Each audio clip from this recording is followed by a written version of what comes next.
attendre. Oh là là. Ici, l'équipe du centre de Fondation Promesse Cameroun, je tiens entre mes mains le bulletin de levée d'écrou du dénommé Once Tanguep Edouard Donald. Nous voulons rendre grâce à Dieu et le bénir pour sa longanimité, pour sa bénédiction dans la vie de ce jeune homme. En effet, depuis la semaine dernière, nous sommes en train de faire des démarches depuis le parquet pour la libération de ce jeune homme. Et par la grâce de Dieu, aujourd'hui, il est sorti aux environs de 16 heures. Nous sommes dans le véhicule avec lui, le jeune homme Once, et nous sommes en train de nous diriger vers Etoudi, Fokou plus précisément, pour rencontrer le papa du jeune homme. C'est un jeune homme qui a été condamné, qui a purgé sa peine de 3 ans et dont le dossier a traîné. Mais aujourd'hui, fort heureusement, il est dehors.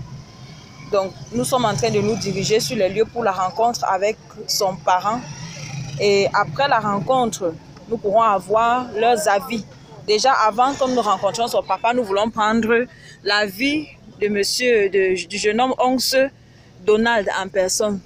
Donald, comment est-ce que tu te sens après cette libération qui t'a surprise? Je me sens surmonté parce que après 3 ans de souffrance dans cette prison, aujourd'hui,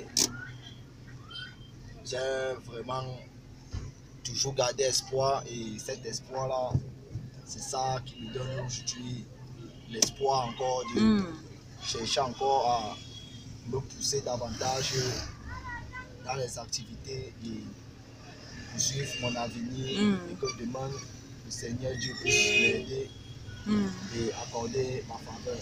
Il est à noter que Donald était incarcéré, il est entré à 17 ans incarcéré chez les mineurs et puis quand il a atteint l'âge adulte, il a été déféré du côté des mineurs pour le côté des majeurs. Il était incarcéré à la prison centrale de Nkondengi, le quartier 8. Alors, Donald, maintenant que tu as été surpris, parce qu'il faut aussi noter qu'il devait être libéré depuis le 18, le 15 mars, et que ce n'est qu'aujourd'hui qu'il est libéré. Alors, comment est-ce que tu envisages l'avenir après ta souffrance à la prison principale, centrale de Nkondengi?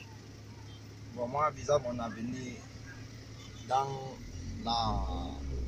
la patience, parce que j'ai compris et réalisé que dans la vie, il ne faut pas chercher à trop vite avoir.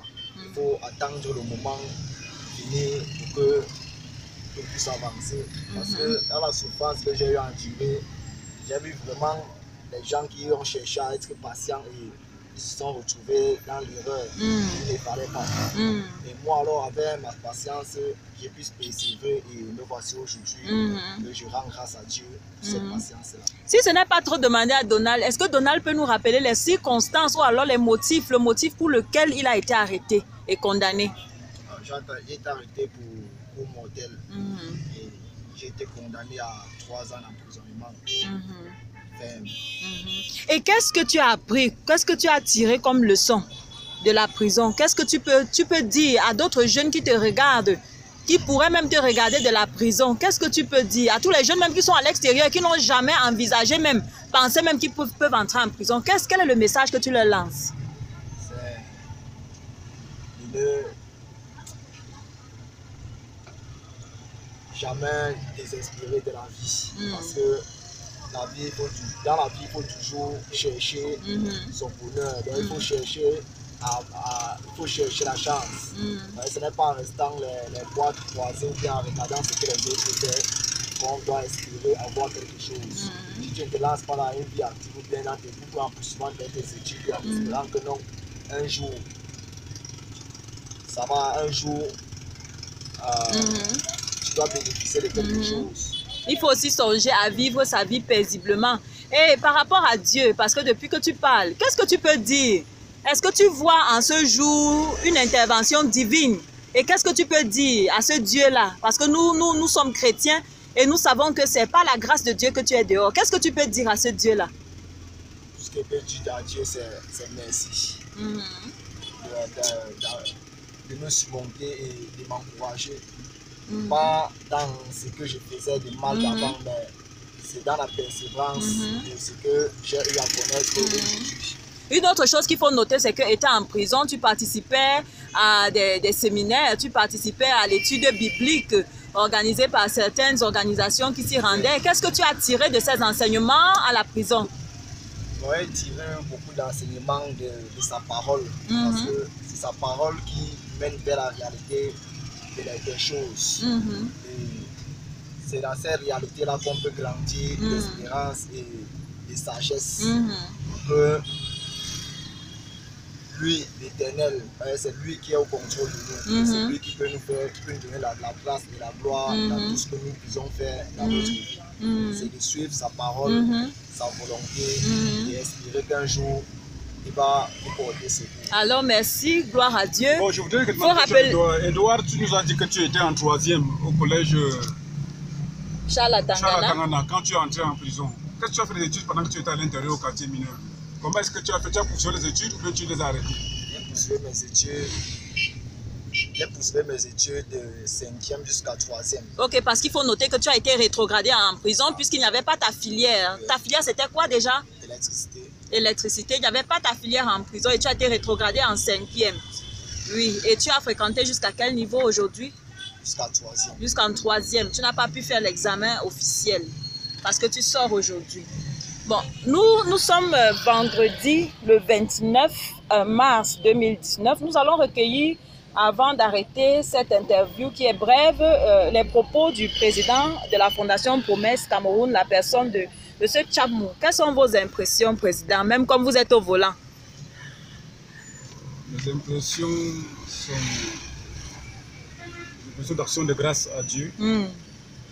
Parce que travailler à la prison n'est pas une tâche facile. Pour ne pas dire travailler avec les mineurs. Et nous tirons de cette impression que nous avons beaucoup à faire, d'abord pour la gloire de Dieu. Parce que quand nous rencontrons les mineurs, nous nous rendons compte qu'il y a une responsabilité partagée. C'est ce qui leur arrive. D'une part, la responsabilité des parents qui, pour certains, les négligent. Pour d'autres, font ce qu'il faut faire, mais pas comme ça se doit. Les enfants aussi, bien sûr, avec leur fréquentation.